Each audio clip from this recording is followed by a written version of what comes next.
Pode mandar pra mim por e-mail, então, todos os dados aí, os valores, ITBI, IPTU, esse negócio. Eu já vou adiantando. É Gelson.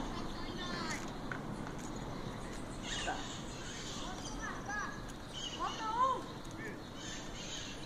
Ó, bebê, não. É.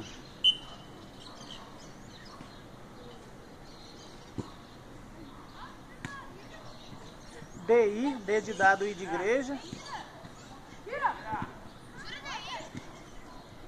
É D de dado, I de igreja, né? @hotmail.com.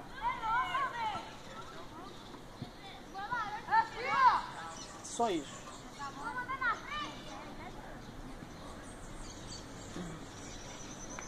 Manda. Vai pôr no seu nome mesmo, amigo? Vai pôr no seu nome mesmo? É, né? Aí você manda pra mim também uma cópia da sua identidade ou da sua habilitação, alguma coisa nesse sentido. Viu? Vocês estão no casamento aí, me manda que eu vou ter que atualizar ela mesmo, eles estão divorciados.